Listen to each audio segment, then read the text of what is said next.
Hello बच्चों, आज lecture number 20 में आपका स्वागत है।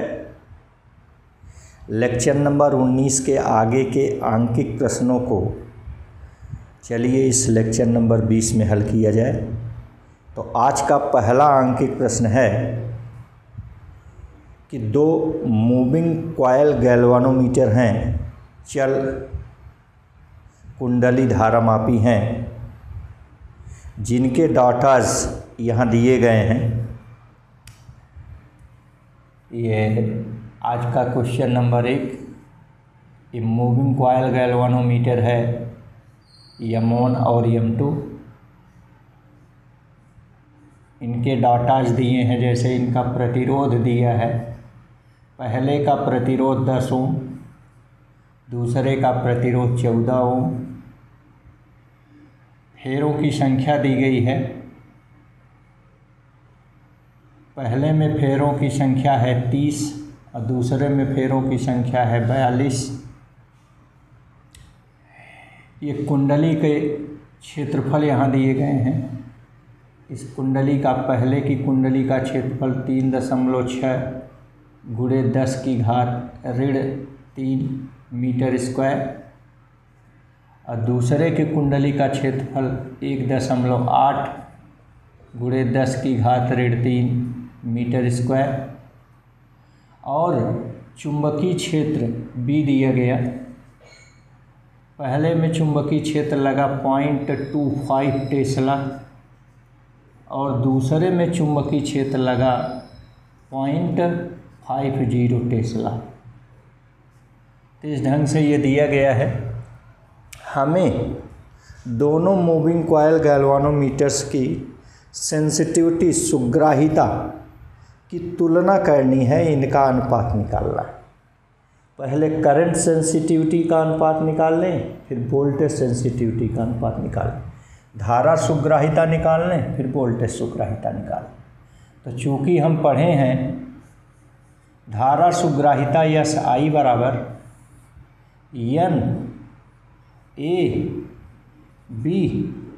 NAB/C, ये सूत्र पढ़े हैं। वह voltage sensitivity SV equal NAB/CR। इसको थोड़ा हल कर लें। दिस इक्वल, आप देखिए NAB/C ये होता है करंट सेंसिटिविटी SI और बटे R, ये हो गया। तो अब निकालना है SI1/SI2। तो ये हो गया N1 A1/B1/C/N2 A2/B2/C। ये C से कट गया तो आपको मिला N1 A1/B1/N2 A2/B2। सभी मान रखे जाएं ऊपर से। N1 का मान 30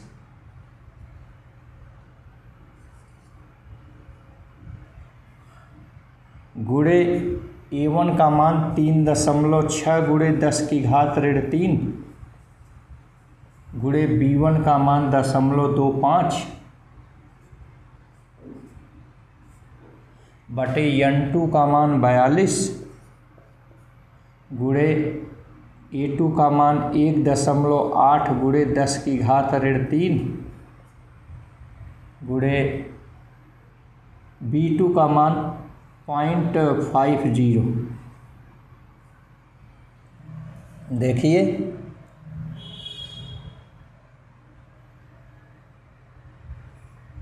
ये 3 दहाई 30 हो गया और ये 14 तिरिक 42, ठीक। ये 2 पचे 10 आ गया, 2 सते 14, ठीक। ये देखिए 18 एकन्नम 18, 18 दूना 36, ये देखिए 25 एकड़ नम 25, 25 दूनी 50। ये देखिए 2 एकड़ नम 2, ये 2 एकड़ नम 2। कुल मिलाकर ये सब पूरा कट गए, ऊपर 5 बच गया और नीचे देखिए ये सब कट गए, 7 बच गया। तो इस प्रकार ये उत्तर आया 5/7। तो एक उत्तर तो हमको मिल गया। अब वोल्टेज सेंसिटिविटी देखिए, V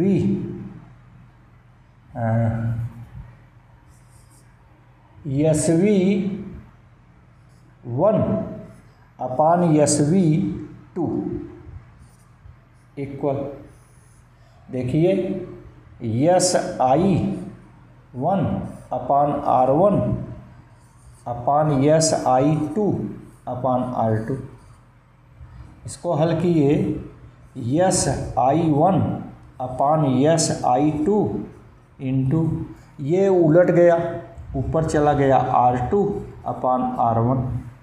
सभी मान रख दें। देखिए यहाँ से SI1 अपान SI2 का मान, इसको हम समीकरण 1 कह दें, से 5/7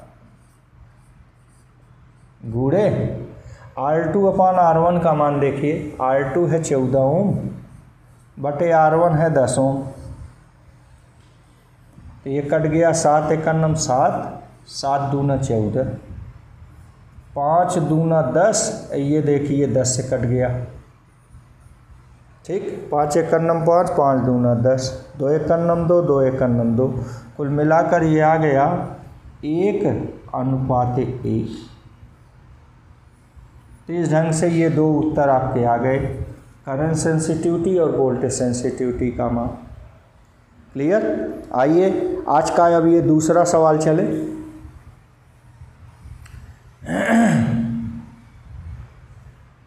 दूसरा सवाल है कि +Z, ये सेकंड क्वेश्चन आज का, ये +Z अक्ष के अनुदिश 3000 गॉस का एक समान चुंबकीय क्षेत्र लगा है। एक कुंडली है, आयताकार कुंडली, जिसकी लंबाई 10 सेंटीमीटर और इसकी चौड़ाई भी 5 सेंटीमीटर है। अब इस कुंडली में 12 एम्पीयर की धारा बह रही है।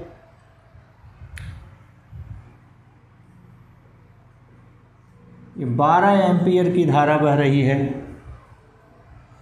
अब निम्नलिखित स्थितियों में बलयुग्म का आघूर्ण टा निकालिए। हमको टा निकालना है, टा, बलयुग्म का आघूर्ण। ये स्थितियां देखिए कौन कौन सी हैं।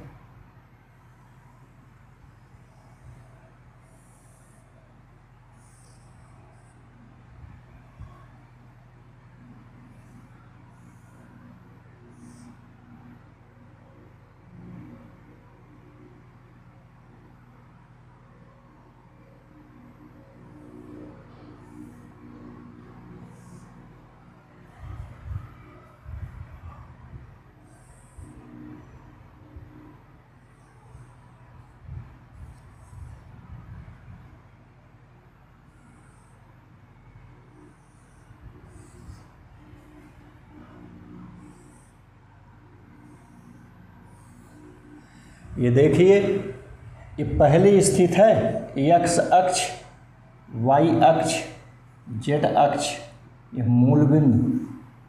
यहाँ ये कुंडली है, आयताकार कुंडली है ऐसे। ये देखिए x अक्ष, y अक्ष, z अक्ष। यहाँ देखिए आयताकार कुंडली ऐसे है, ऐसे। ये देखिए x अक्ष, y अक्ष, z अक्ष, यह मूल बिंदु है। यहाँ ये कुंडली ऐसे है आपकी, आयताकार कुंडली ऐसे।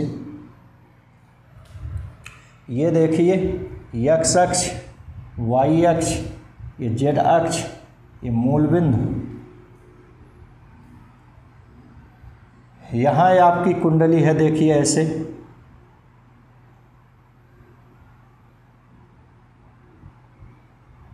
ऐसे। ठीक इसी प्रकार ये है एक्स अक्ष, वाई अक्ष, जेड अक्ष। आयताकार कुंडली आपकी ऐसे है। यहाँ भी आयताकार कुंडली आपकी ऐसे है, एक्स अक्ष, वाई अक्ष, जेड अक्ष, और ये मूल बिंदु, ये मूल बिंदु। ठीक, ये है। आप देखिए इन कुंडलियों में धारा ऐसे बह रही है, ऐसे एंटी क्लॉक।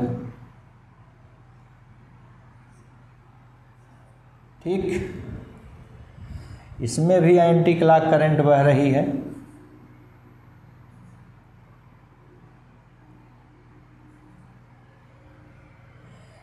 इसमें भी एंटी क्लॉक करंट बह रही है।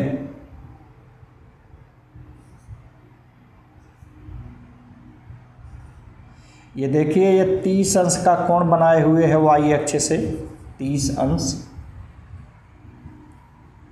इसमें भी एंटी क्लॉक करंट बह रही है, ऐसे।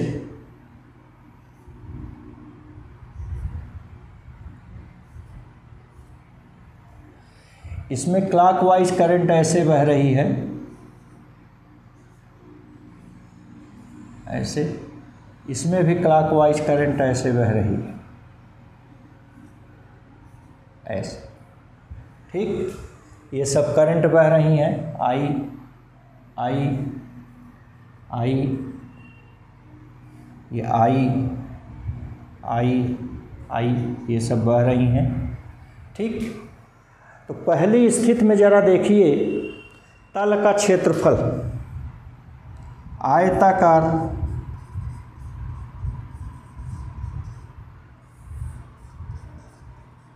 तल का क्षेत्रफल,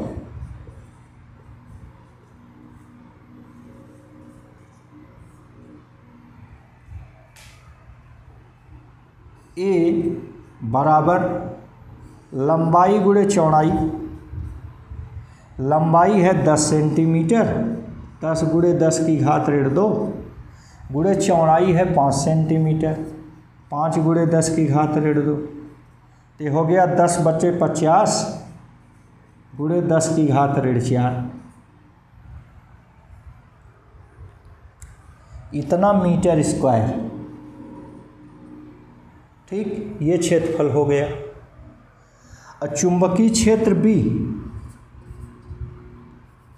चुंबकीय क्षेत्र B की दिशा ये फिक्स है, ये 3000 गॉस। गॉस मतलब 10 की घात ऋण 4 टेस्ला। तो ये हो गया 0.3, 4 अंक पर 0.1234, तो 0.3 टेस्ला हो गया। दिशा प्लस जेड अक्ष, प्लस जेड अक्ष के अनुदिश इसकी दिशा है। ठीक, तो आइए पहले चित्र में नंबर 1 फर्स्ट वाले में आप देखिए कि क्षेत्रफल सदिश अर्थात कुंडली के तल के लंबवत क्षेत्रफल सदिश। तो कुंडली के तल के लंबवत देखिए,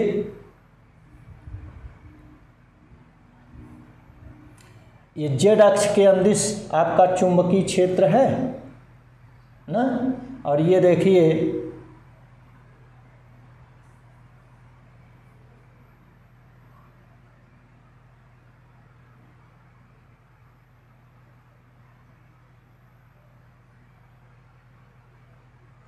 ऐसे, ये देखिए ऐसे, देखिए ये अंगुलियां धारा की दिशा में ऐसे मुड़ रही हैं। ठीक, अंगुलियां धारा की दिशा में मुड़ रही हैं, तो ये इसके तल के लंबवत ऐसे हो गया। देखिए ऐसे है, ये ऐसे देख रहे हैं, ये अंगुलियां धारा की दिशा में ऐसे मुड़ रही हैं, तो तल के लंबवत अंगूठा है ऊपर की ओर, ऊपर माने धन अक्ष अक्ष।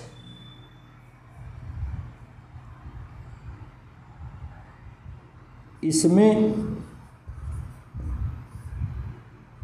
कुंडली के तल के लंबवत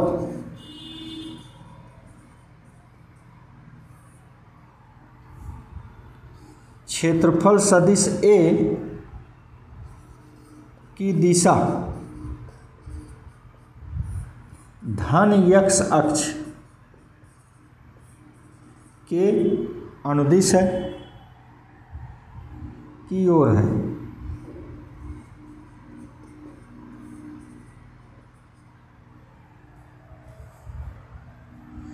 अतः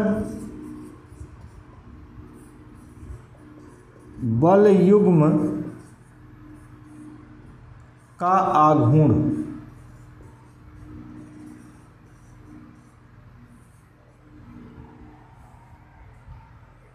ठीक, इसको मिटा रहे हैं।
ठीक, बल युग्म का आघूर्ण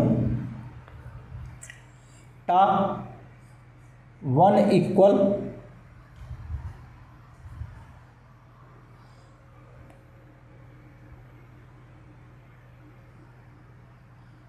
I into vector A cross vector B, I into vector A cross vector B. I का मान 12 एम्पियर गुणे वेक्टर ए। देखिए वेक्टर ए की दिशा धन x अक्ष की ओर और धन x अक्ष की ओर यूनिट वेक्टर I लगता है। ए का मान कितना है 5 गुणे 10 की घात ऋण 3, तो 5 गुणे 10 की घात ऋण 3 और x अक्ष की ओर यूनिट वेक्टर I। ठीक, फिर क्रॉस वेक्टर बी धन x अक्ष के अंदिश है, ये b की दिशा है धन x अक्ष के अंदिश, सब b की दिशा है।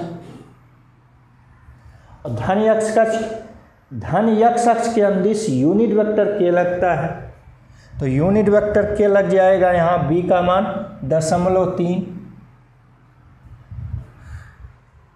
या इसको हम लिख सकते हैं 300 गुणे 10 की घात ऋण 3। इसी की तरह लिख से 300 गुणे 10 की घात ऋण 3।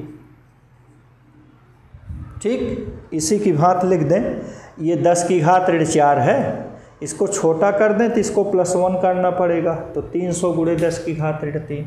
और ये किधर है जेड अक्ष के अंदिश, जेड अक्ष के अंदिश यूनिट वेक्टर के लगता है। ये हो गया, तो ये बराबर आ गया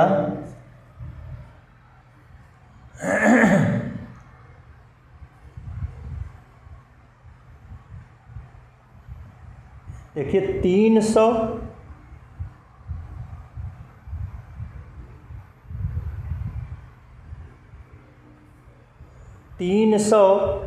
गुणे 5 गुणे 12, 12 पचे 60, 12 पचे 60 और 60 तिहाई 180। फिर से देख लीजिए 12 पचे 60, 6 त्रिक 18 180, 180 के आगे 2 जीरो और।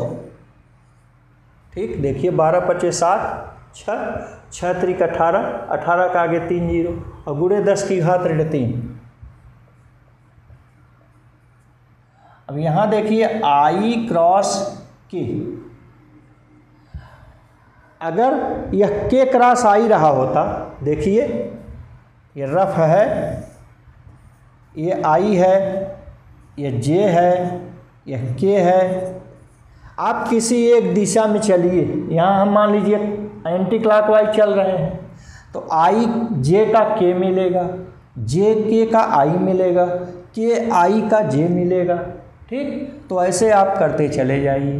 तो यहाँ तो K I रहा होता तो J आता, ये K I नहीं I K है, उलट गया तो -J हो जाएगा। तो ये हो गया भाई 10⁻³ ये 3 जीरो को काट दिया तो यहाँ 18 आ गया, तो -18 I क्रॉस K मतलब यहाँ J आ गया। ठीक,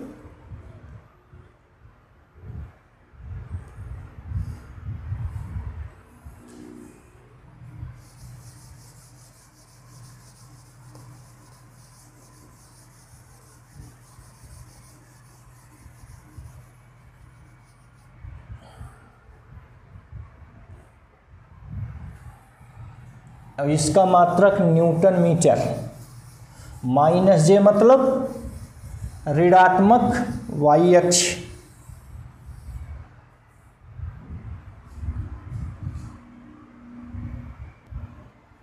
तो इस ढंग से ऋण 3 और ऋण 3, 10⁻³ 10⁻³ गुणा हुआ 10⁻6 हुआ।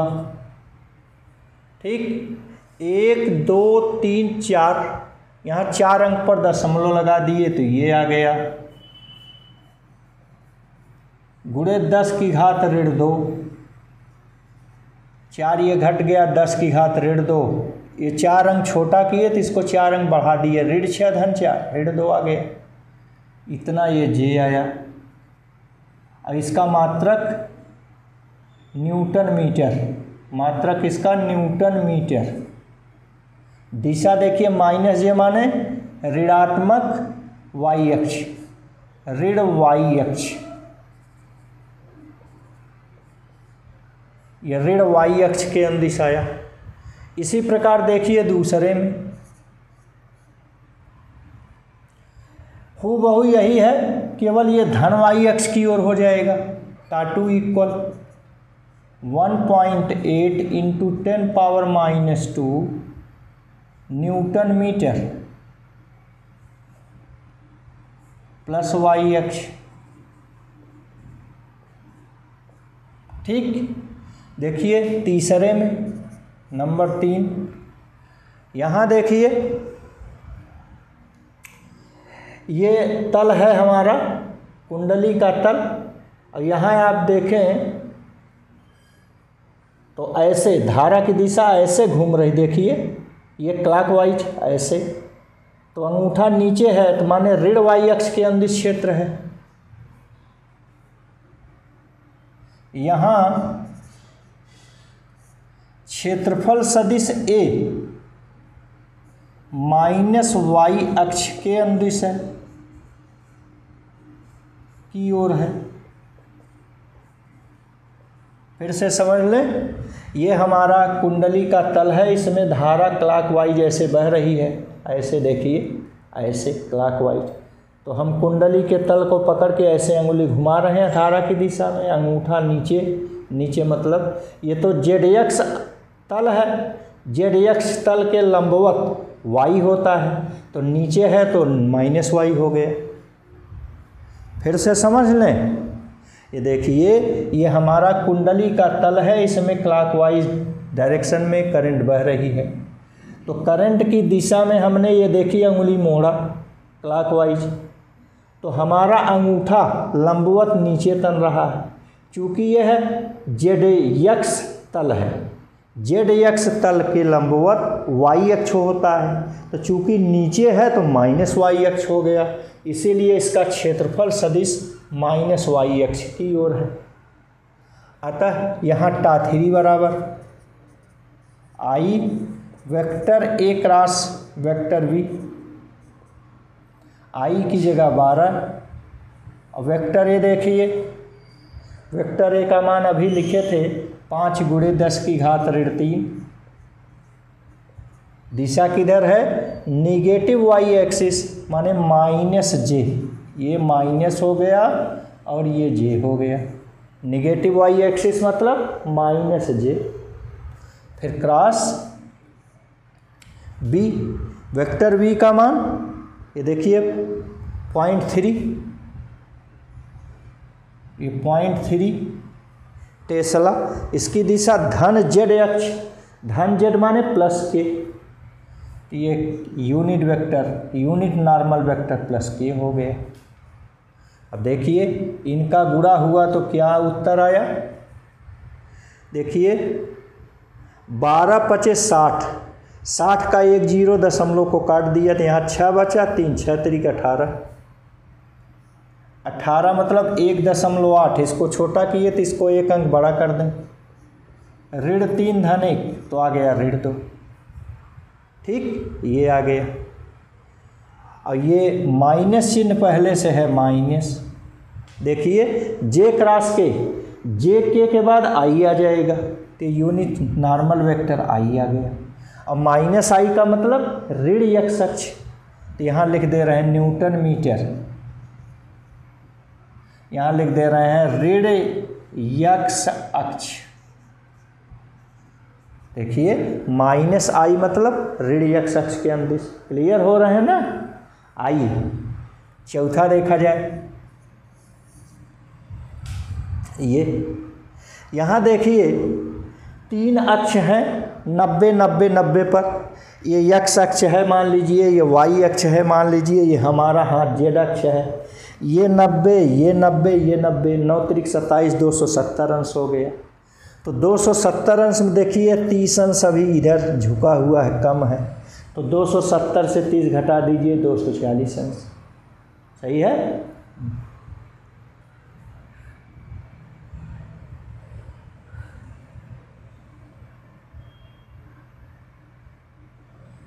= 1.8 × 10⁻²² न्यूटन मीटर, ठीक। इसकी दिशा अभी हमने आपसे कहा कि x y के बीच 90 अंश, y z के बीच 90 अंश, z x के बीच 90 अंश, माने 9 × 27 270 अंश। ये 30 अंश थोड़ा पहले ही है तो 270 ऋण 30 अर्थात 240 अंश। तो इसकी दिशा x अक्ष से 240 अंश पर। पाँचवा देखिए, पाँचवा ये जरा इसका तल, इसका क्षेत्रफल, तल का क्षेत्रफल सदिश देखिए किधर है, ये b तो आपका +z अक्ष की ओर है, ये है वेक्टर b। इसको जरा देखिए, ये हमने अपनी अंगुली को देखिए धारा की दिशा में ऐसे मोड़ा, देखिए धारा ऐसे चल रही है, धारा की दिशा में मोड़े तो अंगूठा देखिए तल के लंबवत ऊपर है, ऊपर मतलब धन, नीचे मतलब ऋण। तो देखिए कौन सा तल है, एक्स वाई तल, एक्स वाई तल के लंबवत तो जेड होता है और ऊपर है तो +z, +z में b भी है +z में a भी है, दोनों की दिशा सेम हो गई।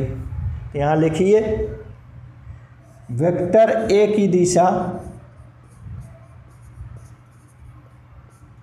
+z अक्ष की ओर, ठीक। अब दोनों की दिशाएं समान है, तो दोनों की दिशाएं समान है तो इनका क्रॉस प्रोडक्ट देखिएगा अभी 0 हो जाएगा। तो top 4 = I vector a cross vector b,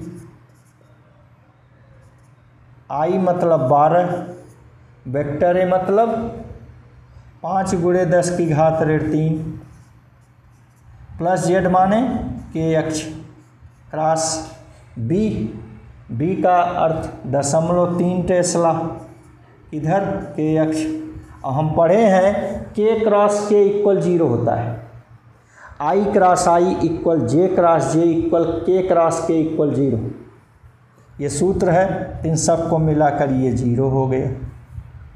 ठीक, याद रखिए यही अस्थाई संतुलन है, अस्थाई संतुलन।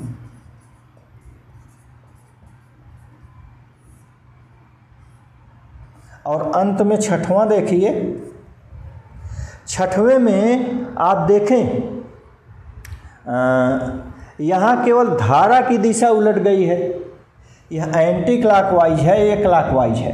और यहाँ धारा की दिशा में अंगुली मोड़े, देखिए ये किधर है, अंगूठा लंबवत नीचे की ओर तन रहा है, नीचे माने ऋण, कौन है, यक्स वाई तल, यक्स वाई तल के लंबवत जेड होता है, जेड के अंदिश के होता है, नीचे माने माइनस के हो जाएगा। ठीक, अर्थात यहाँ पर ये माइनस जेड के अंदिश है। वेक्टर ए की दिशा माइनस जेड अक्ष के अंदिश की ओर, तो यहाँ से टॉप 5, टॉप 4, इसको टॉप 5 कहेंगे, और ये टॉप 6 हो गया इक्वल। आई मतलब ये आई ए क्रॉस बी, आई मतलब 12, ए मतलब 5 × 10⁻³ माइनस जेड माने माइनस के क्रॉस बी का मान है 0.3, ये प्लस जेड अंश के, देखिए के क्रॉस के इक्वल 0 होता है, तो ये 0 हो गया। तो इस ढंग से हमने इन सभी 6 स्थितियों में अलग अलग करके बलयुग्म का आघूर्ण निकाले। ठीक, आइए आज का ये तीसरा न्यूमेरिकल किया जाए।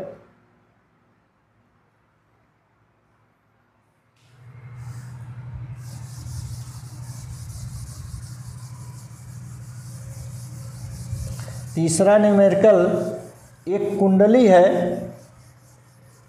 जिसमें फेरों की संख्या 20 है और कुंडली की त्रिज्या 10 सेंटीमीटर है। इस कुंडली में 5 एम्पियर की धारा बह रही है। यह कुंडली एक समान चुंबकीय क्षेत्र में 0.1 टेस्ला के एक समान चुंबकीय क्षेत्र में स्थित है। तो प्रत्येक इलेक्ट्रॉन पर औसत बल निकालना है।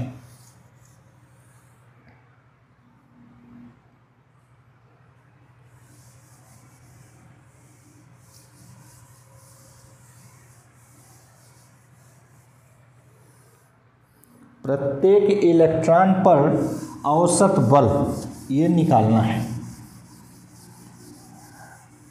मान लीजिए कि यह तांबे के तार की कुंडली है, उसके प्रति एकांक आयतन में मुक्त इलेक्ट्रॉनों की संख्या 10⁻29 है तथा तार के अनुप्रस्थ काट का क्षेत्रफल 10⁵5 मीटर स्क्वायर है। ये सभी डाटा दिए गए हैं, इनको लिख करके निकालिए।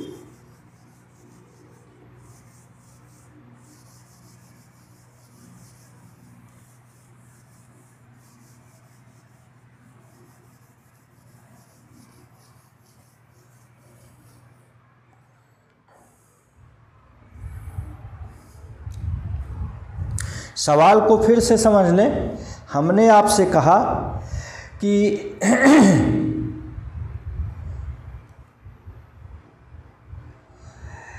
10⁵5 वर्ग मीटर अनुप्रस्थ काट वाले तांबे के तार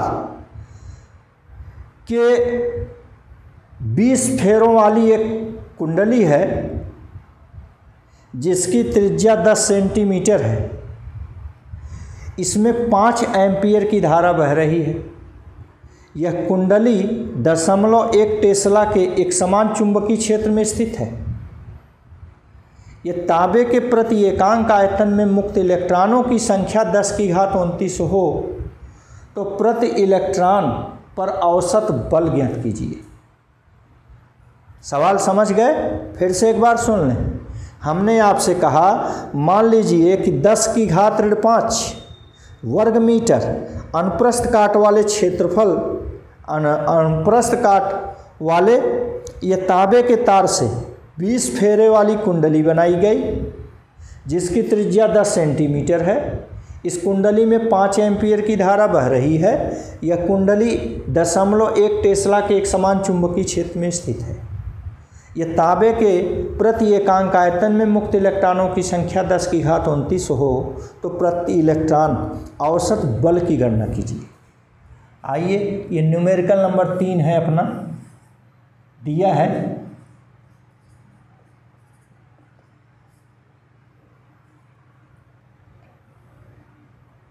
कुंडली में फेरों की संख्या n बराबर 20, ये कुंडली की त्रिज्या r बराबर 10 सेंटीमीटर माने 10⁻2 मीटर। इस कुंडली में प्रवाहित धारा I बराबर 5 एम्पियर। ये चुंबकीय क्षेत्र B 0.1 टेस्ला।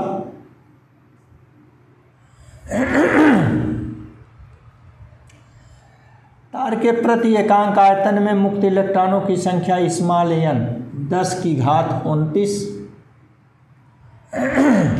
एक इलेक्ट्रॉन पर लगने वाला बल F बराबर Q मतलब इलेक्ट्रॉन पर आवेशी, V मतलब VD गुणे V।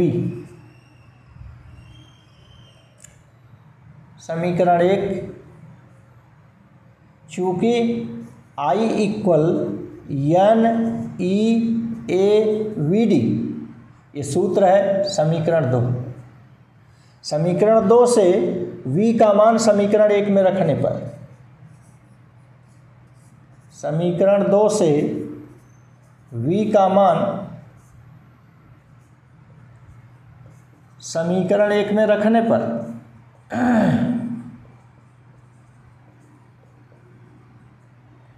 हम सूत्र पढ़े I बराबर NE/AVD, जहाँ VD अनुगमन वेग है, तो यहाँ से V का मान आ गया I अपान, तो ये आपका आया F equal E into VD, और VD का मान आया I, NE गुणा था भाग हो गया NE/A, ये VD का मान आ गया और गुणे V। आप देखें E ऊपर और नीचे से कट गया तो आपको ये मिला IB अपान NA। तो इलेक्ट्रॉन पर लगने वाला औसत बल F बराबर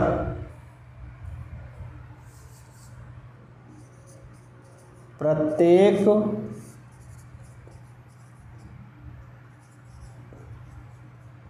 इलेक्ट्रॉनों पर लगने वाला औसत बल F बराबर I का मान 5 एम्पियर गुणे B का मान 0.1 टेस्ला बटे N का मान 10⁻29 और गुणे अनुप्रस्थ काट का क्षेत्रफल A का मान 10⁵5 मीटर स्क्वायर। अब इसे हल करें तो देखिए ऊपर बचा 5 गुणे, ये ध्यान दीजिए 29 में से 5 गया 24, 10⁻24 ऊपर गया 10⁻23, इस ये छोटा था हमने बड़ा किया तो उसको छोटा करेंगे तो ऋण 24 न्यूटन ये आया।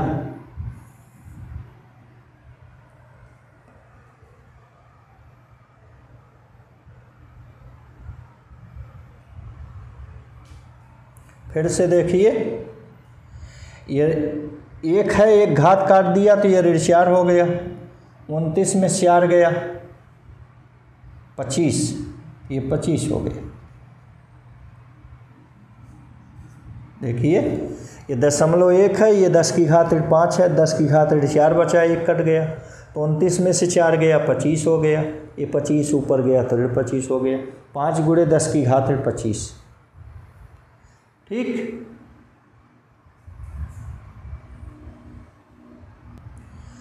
आइए अब इसके आगे का न्यूमेरिकल नंबर 4 किया जाए।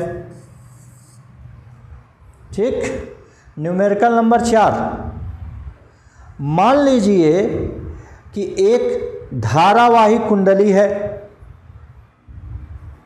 जिसका प्रतिरोध 15 ओम है, उसमें 4 मिली एम्पियर धारा बहने पर पूर्ण स्केल विक्षेप प्राप्त होता है। तो 0 से 6 एम्पियर वाला, 0 से 6 एम्पियर के परास वाला अमीटर बनाइए। सवाल फिर से समझने, एक धारामापी गैल्वानोमीटर की कुंडली है जिसका प्रतिरोध 15 ओम है, इसमें 4 मिली एम्पियर की धारा बहने से पूर्ण स्केल विक्षेप प्राप्त होता है। हमें 0 से 6 एम्पियर वाला परास का अमीटर बनाना है, तो इसके लिए आवश्यक शंट बताइए। ये सवाल नंबर 4 है। दिया है गैल्वानोमीटर की कुंडली का प्रतिरोध 15 ओम, इसमें बहने वाली धारा IG 4 मिली एम्पियर, 4 गुणे 10 की घात ऋण 3 एम्पियर। ठीक, 0 से 6 एम्पियर वाला परास का माने I बराबर 6 एम्पियर, तो हमको शंट यस का मान निकालना है। तो चूंकि हम सूत्र पढ़े हैं यस इक्वल G/n-1, जहाँ n इक्वल I/IG, I का मान 6 अपान IG का मान 4 गुणे 10 की घात ऋण 3, तो 2 दूनी 4, 2 तिहाई 6, 3/2, 3/2 माने 1.5 गुणे 10 की घात ऋण 3 ऊपर चला गया, धन 3 हो गया। ठीक, इतना। इसलिए यस इक्वल जी का मान है 15 बटे n का मान, ये दशमलव हटा दें तो 10 की घात 2, 2 0 1500 ऋण 1, तो आ गया 15 बटे 1500, लगभग ये लगभग आ गया। तो 15 एकम 15, 15 एकम 15, 1/100 माने 10 की घात ऋण 2, और यही हो गया 10 मिली न ओम। देखिए 1/100 माने 10 की घात 2 नीचे हुआ, ऊपर गया ऋण 2 हुआ, इसको हम लिखे 10, तो ये और छोटा हो गया 10 की घात ऋण 3, 10 गुणे 10 की घात ऋण 3 माने ऋण 3 माने मिली, और ये यस शंट है, प्रतिरोध है, तो 10 मिली ओम का शंट लगा दीजिए, ये आपका अमीटर बन जाएगा। चलिए अगला सवाल 5वां करते हैं। 5वां सवाल में है, ये गैल्वानोमीटर है जिसकी कुंडली का प्रतिरोध है 12 ओम। ठीक, इसमें 3 मिली एम्पियर धारा प्रवाहित करने से पूर्ण स्केल विक्षेप देता है, माने गैल्वानोमीटर करंट IG है 3 मिली एम्पियर, 10 की घात ऋण 3 एम्पियर। ठीक, अब हमें 0 से 16 वोल्ट, 0 से 18 वोल्ट मान लीजिए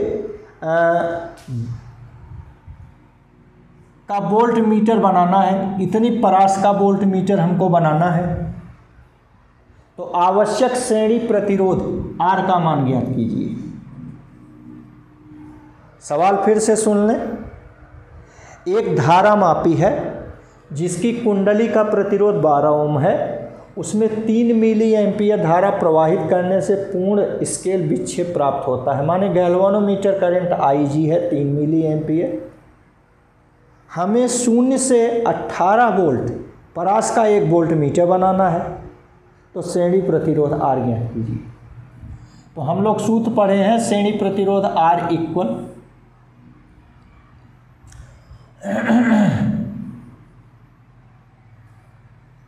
V/IG - G, ये सूत्र होता है। सभी मान रखिए। V का मान 18 वोल्ट बटे IG का मान 3 × 10⁻³ माइनस G का मान 12 ओम। ये देखिए 3 × 1 = 3, 3 × 6 = 18, ये आ गया 6, 10⁻³ ऊपर गया, 10⁻³ धन 3 माने 3 जीरो, 3 जीरो माने 6000 माइनस 12। इसको जब हल किए तो 6000 में से 12 घटा दीजिए, 5988, 5988 ओम आया। ये श्रेणी प्रतिरोध का मान 5988 ओम। क्लियर। चलिए आज का ये अंतिम सवाल, 6वां सवाल करते हैं। 6वां सवाल है कि एक कुंडली है जिसकी त्रिज्या 10 सेंटीमीटर, फेरों की संख्या 16 है। नोट करते जाइए, दिया है कुंडली में फेरों की संख्या n = 16, इसकी त्रिज्या r = 10 सेंटीमीटर माने 10⁻² मीटर। ठीक, इसमें 0.75 एम्पियर की धारा बह रही है, I = 0.75 एम्पियर।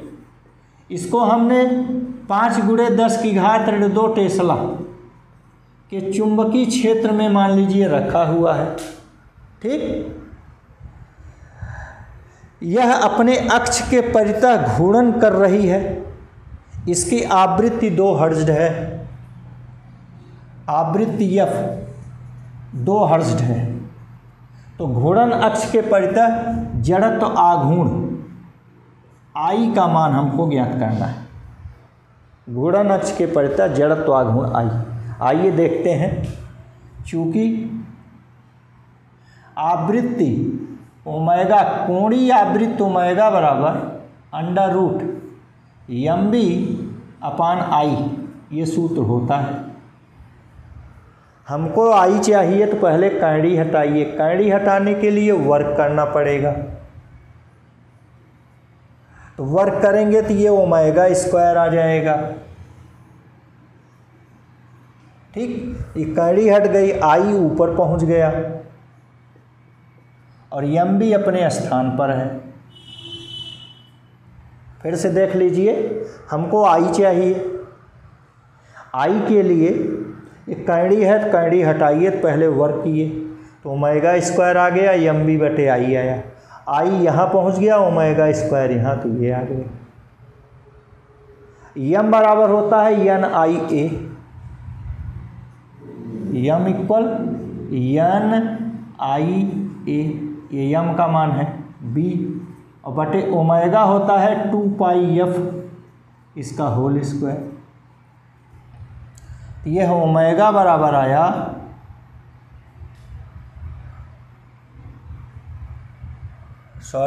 I बराबर आया, देखिए I बराबर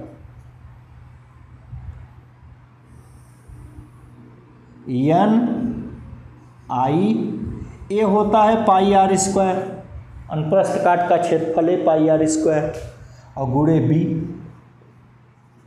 बटे इसका वर्ग हो गया 4 pi square F square.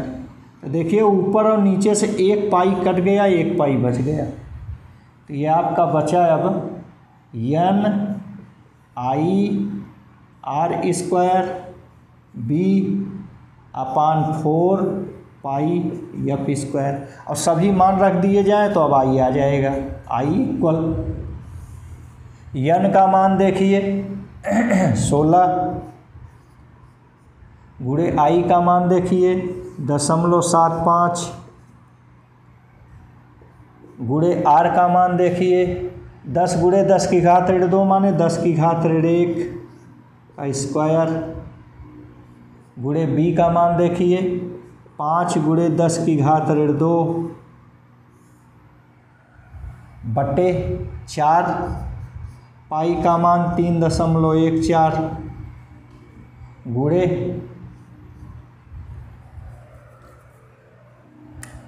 F का 2 हर्ट्ज, तो ये 2 का स्क्वायर। अब देखिए इनको काटिए, अथवा आई बराबर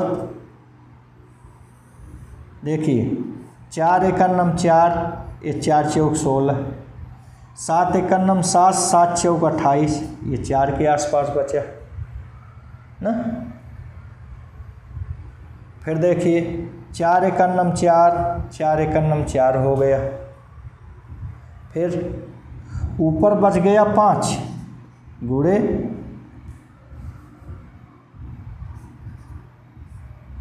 गुणे 10 की घात ऋण 2 ऋण 4 बटे नीचे 2 का 4 हो गया, ये आ गया। तो इस ढंग से 5 बटे 4, 5 बटे 4 का मतलब हुआ 1.4 दूनी 8 न, 4 एकन्नम 4 1 5 10, 4 दूनी 8 2 10, 4 पचे 20, इतना गुणे 10 की घात ऋण 4। और जड़त्व आघूर्ण यम आर स्क्वायर, यम माने कीजी, आर स्क्वायर माने मीटर स्क्वायर, ये इसका उत्तर आ गया भाई। तो इस ढंग से ये न्यूमेरिकल समाप्त हुआ, आज का ये चैप्टर समाप्त हुआ। अब आगे नया चैप्टर, अगला चैप्टर पढ़ेंगे पृथ्वी का चुंबकीय क्षेत्र। धन्यवाद।